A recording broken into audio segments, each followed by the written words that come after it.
The Federal Corvette by Core Dynamics is a military vessel in service with the Federation and one of the most formidable ships available for private ownership. Its angular utilitarian design communicates its military nature and presents a clear indication of combat readiness to any that encounter it. The ship is extremely large, armoured and well armed, and against human vessels it is extremely effective. But today we are going to see how it performs against the Thargoids. The bridge of the Federal Corvette is large and open, featuring 3 crew seats including the pilot, and with a layout that provides excellent visibility in combat.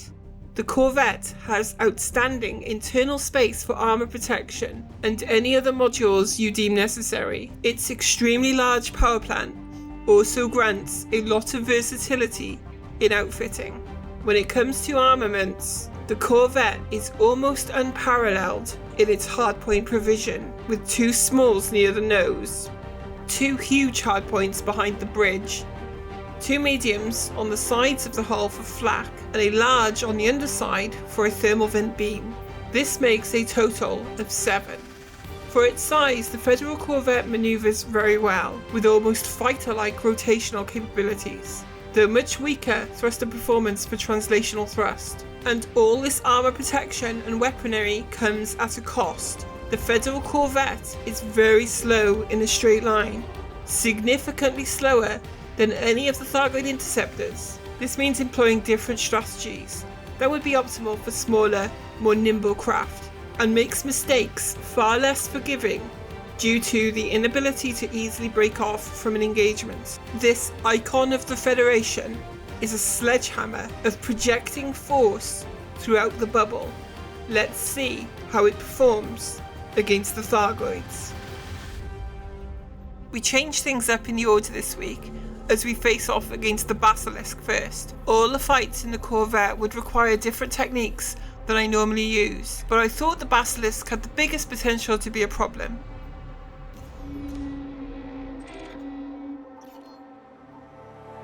As many of my long-time viewers will know, I do not use shields in my builds, due to the way they can interfere with heatsink usage if managed poorly, but I was confident going in that the Federal Corvette would have enough protection without one to secure victory.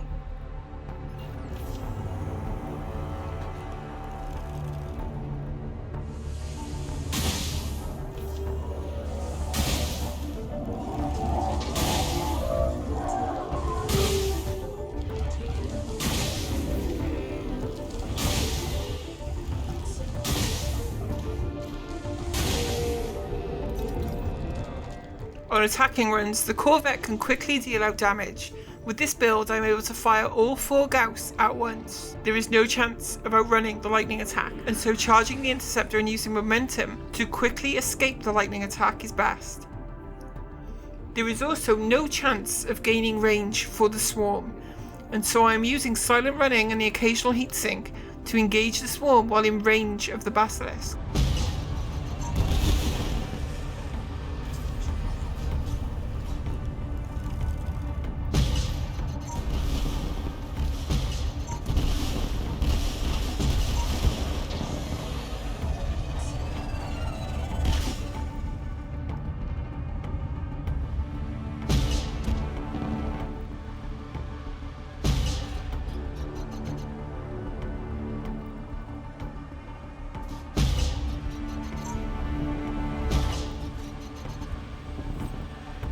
When working down the shield, the thermal vent beam will actually cool this build while still in silent running, and boosting into new trajectories keeps the orbit alive.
When working the shield this way, you can actually keep your repair limpet going and restock heat sinks, so long as you are careful with the boosting.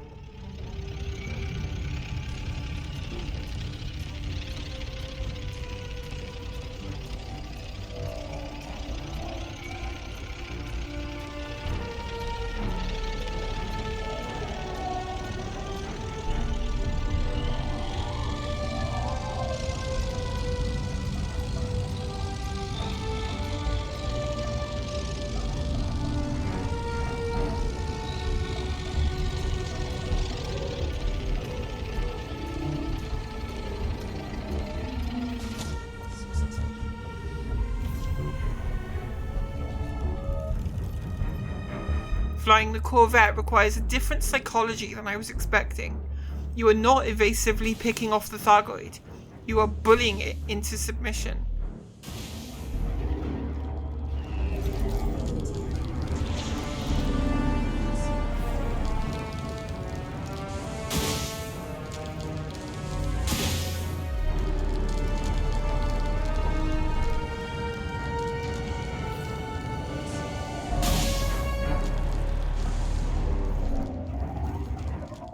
Of course, the lower manoeuvring capability does potentially invite the need to re-exert.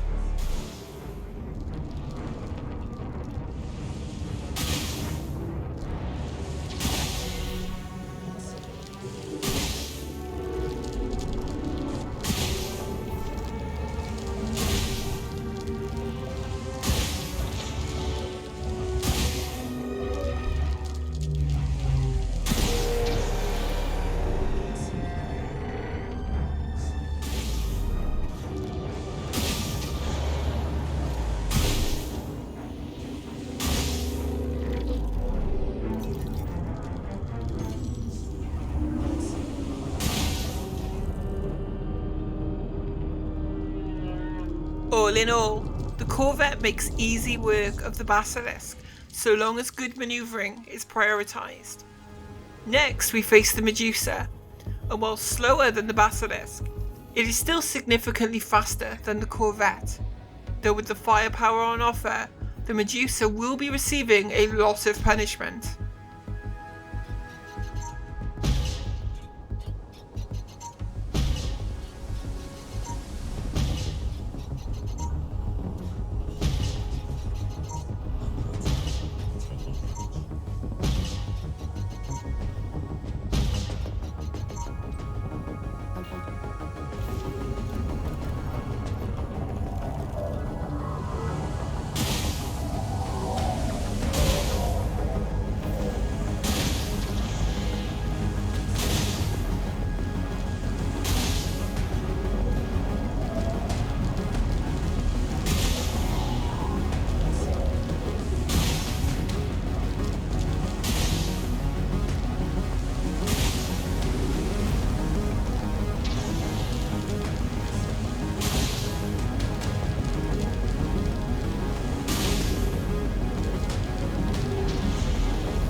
The first heart had fallen, and as with the Basilisk, a charge through the lightning attack followed by a close range engagement with the swarm is needed.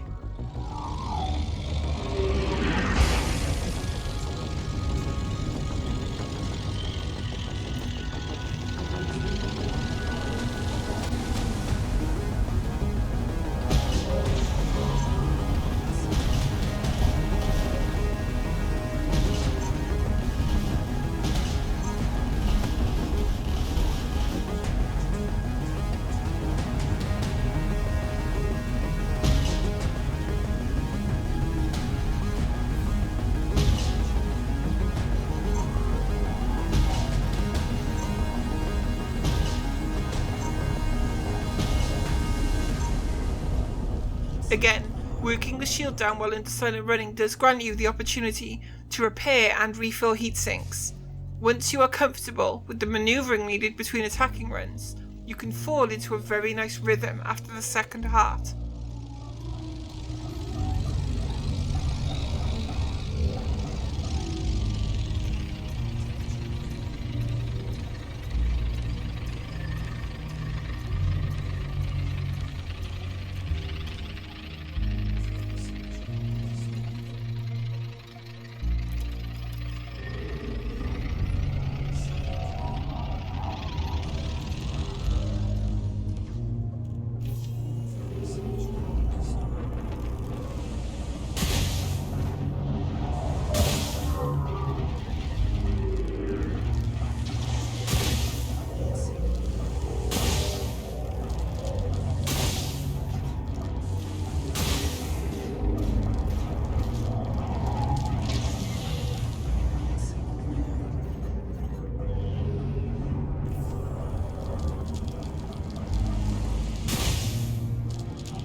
The Medusa had been a considerably more comfortable fight than I was expecting, and the Corvette was again able to bully it into submission.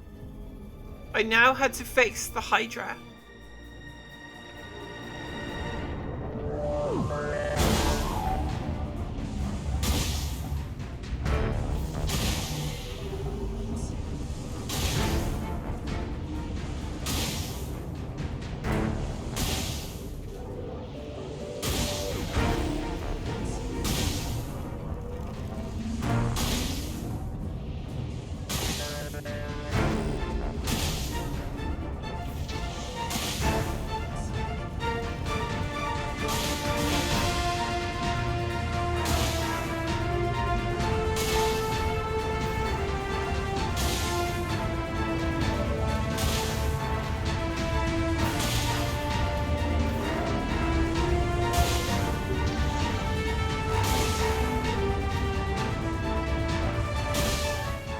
And my biggest concern here was the potential for re-exertions.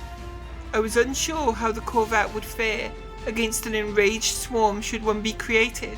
We would soon find out.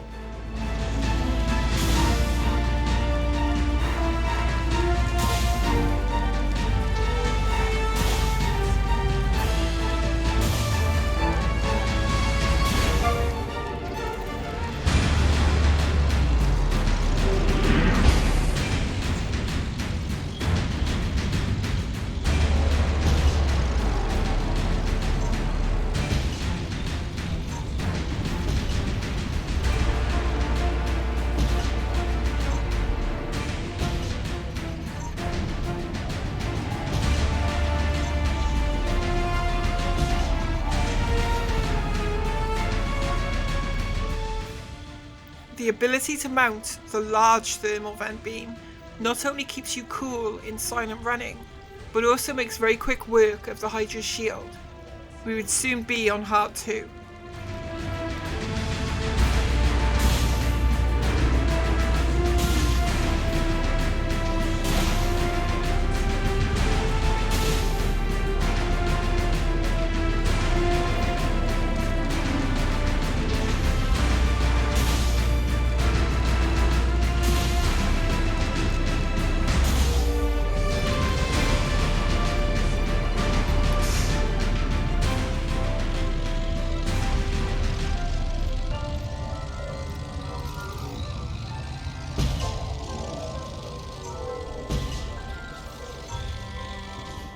I found myself losing a lot more of my repair limpets against the Hydra, and so was not gaining back as much hull as in the other fights.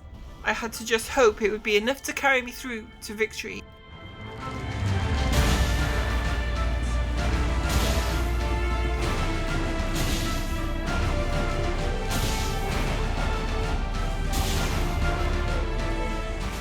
A little later, I had to perform several re-exertions, meaning enraged swarms were now present, but the Corvette actually did a fine job of evading them while attacking.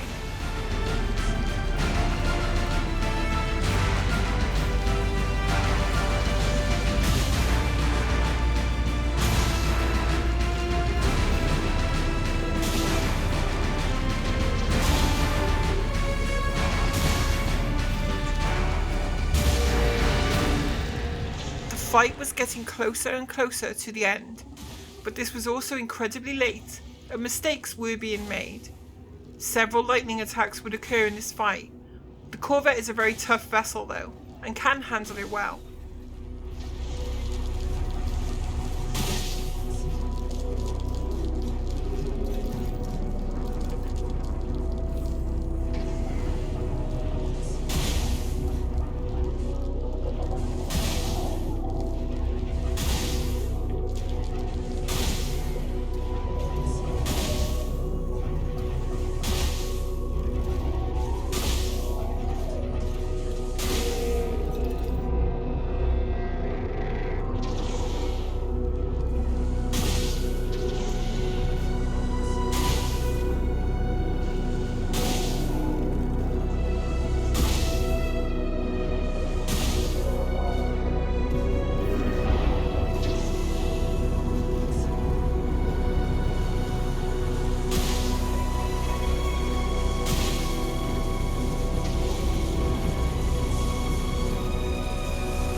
Hydra was certainly a tougher fight than the other interceptors for the Corvette, and hull got pretty low several times during, but I have grown far more fond of this ship through these engagements.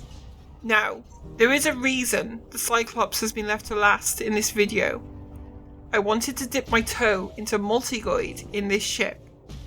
I am not confident enough in my capabilities with it yet to take on anything really serious, and so I thought a double Cyclops, just to test the water, would be good. All in all, the Corvette's lack of speed was not as big an issue as I had envisaged. I made some poor strategy decisions in taking on both at once instead of one after the other, and so lightning attacks would be an issue, but that is on me, not the ship. I think with the right pilot, this ship could be made to work in limited multigoid fights.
All in all, the Corvette is an extremely capable AX vessel if flown correctly, capable of bullying most interceptor variants and come away with a win.